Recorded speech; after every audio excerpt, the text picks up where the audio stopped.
I think that's roughly when we're gonna put this turbo on. Ish, somewhere there. You got the exhaust manifold flange on with 2 bolts, gearbox on, gearbox mounts on both sides. There you go, you've seen them already. This needs to be refinished, but we need time for this because I think my exhaust is gonna go from here. Finally got the turbo flange. No one actually made this, so a friend of mine got one of these cut it. I need another one for myself. But long story short, that thing is finished, and well, they never really finished, are they? Because I have to do all the work on the radiator. I have to improve that. It works alright-ish, but not exactly as I wanted. So plenty of work to do it on it. But it's drivable. I mean, I adjusted the gearbox mode, the gearbox controller. It changes the gears nice and smoothly, and it's almost as I wanted on the auto mode, so I can forget about that one. For now, it's ready to go camping as it is. All the rest of the stuff is going to be finished later on, and then trailer maybe one weekend, finish it off, and we go camping as soon as we can. But this is the first part of the 1.9 TDI Volkswagen T2 campervan conversion. Now, it's not really the first conversion because this has already been converted. This van already did 7,000 miles, over 7,000 miles, I think, to Italy and back, Alps, etc., etc. They were happy, but we had to change the gearbox. We improved some of the things, and now we're going for 280, 300 brakes. We see.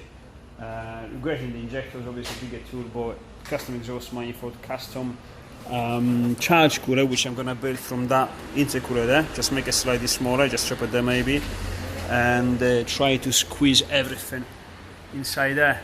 I think there's enough space, but I think it's gonna be quite tight once we finished, because obviously turbo exhaust manifold is gonna take some space. Although I'm trying to make it quite simple, because again I want to have as much space as possible for that charge cooler, which I want it to be a part of the intake itself. Is it possible? I don't know. That's the idea I have. Let's see how it goes. Hopefully. I think there is enough space. I think it is possible, but you know, these things you never know. Sometimes you plan something and then plan changes because you discover that a different way would be better. So we'll see how it goes. This is going to be flat out on this today, tomorrow, next week. I mean, every day when I'm in a workshop, this is the priority. So let's try to make it as quick as possible and as efficient as possible.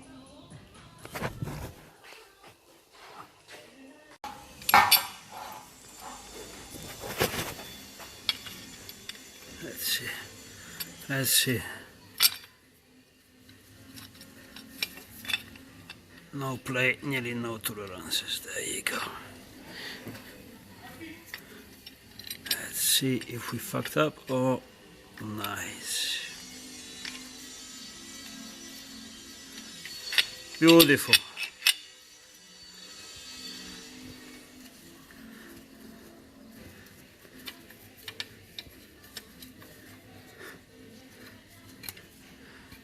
And from here, just it's gonna be like a triangulated bracket to keep the turbo in place. And I think I'm gonna use the oil drain because it's a flat surface, and I got 2 threaded holes, and I'm gonna put probably one of these on, as you know, make a holes, and that should be right. So we got the turbo in position. It's hanging on these 2 small brackets, very ugly ones, but it doesn't matter. They only have to hold this in the position because I need to get the engine out and do it on the bench. The oil return, because you see it's here, and the turbo return is here, is just above this, but I don't think this is enough, so we probably have to rebuild one. Well, make a new one in the sump there, or maybe here, I don't know. Oh, there you go, shit. So yeah, I have to make one here or there just to make it nice and much lower than the turbo, so we're not going to have any oil return problems. And So now I have to unbolt the turbo from the drain bolts here, these two, and because obviously it's not secure, this will break if you put too much force on it. You see it moves. Get the engine out and see how we can actually make this exhaust manifold, because you see the flange is facing that way there, and I would like to keep the turbo as it is. You see this flange here, where an exhaust manifold is here. So are they gonna run like a 90-degree pipe, nearly 90-degree pipe, straight into this exhaust manifold, or change the angle of the exhaust housing? But then this flange will not be changing the angle, it will be here. So let's get the engine out, put it back on the bench, and we'll see how to design this exhaust manifold.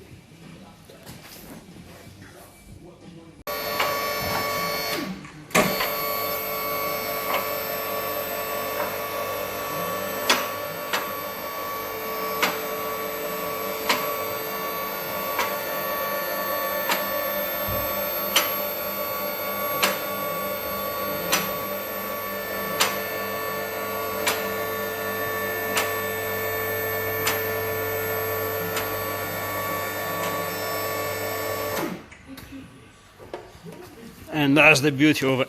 Just remove everything, put it on the bench, and get the car out. So I think the turbo it is in the right position. We can deal with this because we've got plenty of space for the exhaust going, maybe even here, unless we go as we had before underneath there. But we got time for this, we'll see.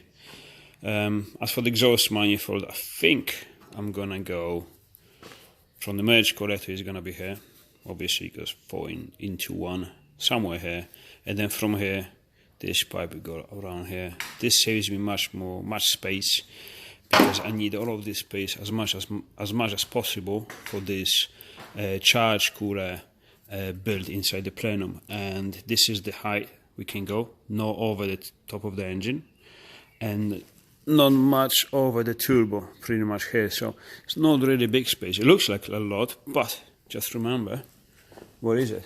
Oh, it is in the middle of the mess. That thing will have to be a charge cooler, and it's pretty thick, quite big to be honest. So trying to make it as efficient as possible, but obviously with the space available we have. So now experimenting with the merge collector, 2-in-1 first, and I think this is the pipes we're gonna go. I made that one, but this is too big, no need to be. I just have to chop it on the top, but this is how, you know, it looks like, 2-in-1. And then we're gonna make this 2 into another 2-in-1. Well, we'll see in a minute. Oh yeah, let's make this exhaust manifold today. Well, probably not gonna make exhaust manifold today the entire bit, but at least some. So it will give me an idea how much space it's gonna take, and how much space we have available for that charge cooler, and how big we can make it. So yeah, this is definitely gonna be nice. Beautiful. Oh, and had a little, I'm not saying race, but a bit of let's see, with the new Ford Focus RS. Yeah, he was a bit surprised. Good fun that thing is. Wonder how I can manage correcto, which of the pipes up, and all that stuff. Now forgive me the mess in this room, because it's fucking shocking yet, but not for long now. I find someone who can actually take my scrap. The scrap is starting to open now, so we can actually tidy up this place proper. And this is gonna be, I'm gonna spend some time here and just make it proper. However, back to us. This is my fucking sugar life. But yeah, you chop the pipes. Well, I do chop the pipes already on this side here, and then what you do is this. Focus.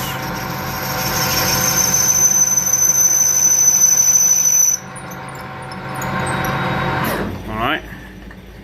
And then you end up, just give me a second, I have to do it with one hand. So you end up with this. So when you're gonna join them, sorry, yeah, you got all this space. I should deburr them a little bit more. I usually do, but it doesn't matter now. You got the space to put the filler when you weld them up. However, once we've done this, let me just turn this machine off. Sorry. There you go. I'm sorry, it's fucking shaky. Oh, come on. This morning is a disaster. Everything is falling off from my hands. And then we got in the middle of this mess. This here and this one, I make this sort of like a jig. This is a rotating head for this one here, actually. But I made this plate here. I just simply welded just this saw on the angle, which can't remember what the angle is because I've done it fucking years ago. And then this one here, you can actually rotate it. If you push this one here, you can rotate it all around, and you got the degrees here, so you can make it very precise. So what you do, it accepts obviously all different diameters pipes. In this case, because I need obviously the cut to be very close to here, because this merge collector has to be very compact, I bring these pipes up. Otherwise, I make these jaws obviously. Where's the other one? If you enlarge them, you see there, I just put them much lower. Drops down there, so obviously you're gonna end up with the cut finishing probably somewhere here if you want the end of the merge collector a bit longer. In this case I want it very short, so I put them here, clamp it properly, because you don't want this come off. So make sure it's all in the center proper, right? Lock it, you don't want it to move. And then obviously this comes down and cuts it at the angle. Now usually you calculate the angles when you do 4-in-1, 3-in-1, 6-in-1, whatever.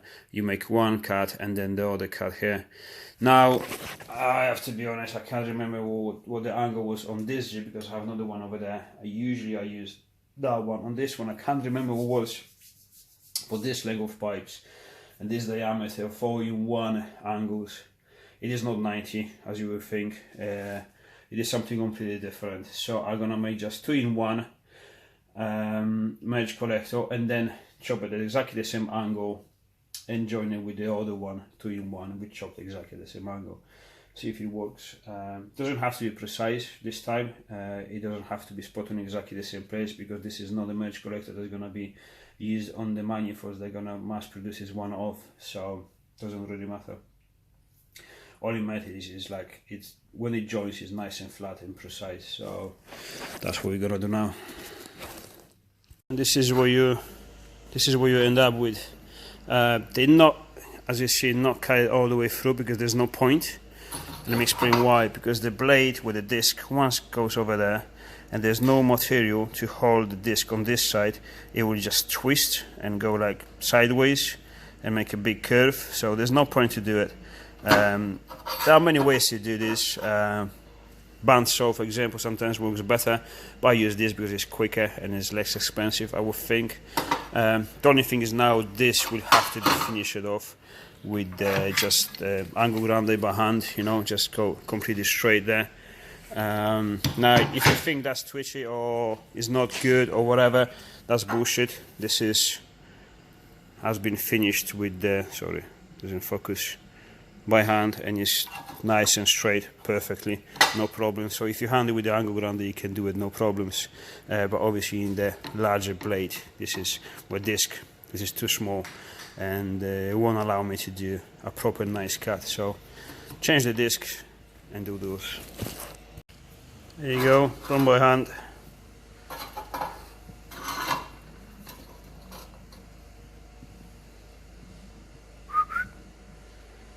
And this is how it looks like. Obviously now it all has to be clean, because you see it has to be nice and sharp like this, nothing on it, no this crap, so you have to remove it. But do it, and how you remove it? With this. Old school. You got the merge collector all tucked in place. Don't pay attention on this, it doesn't matter for now, and I'll show you why. So this hole here, this aperture here, it has to be exactly the same diameter as this, because this is when we're gonna merge into, and this is obviously much smaller. This is the reason why I make these tubes longer than I need. This was an experiment just to see how long it comes. That's why I left it there, because we have to chop them here anyway. And this is 49 mil diameter, nearly 2 inches, and we have to get this to match that, so pretty much there. So we have to mark it over there, and then once everything is marked, I got one of these tools, very simply made, very simple, you know, match that height over there, and then all you do is just to spin this around, and it's just gonna mark you exactly where to cut to obviously match one of these on it. Very simple. And this is the result. There you go.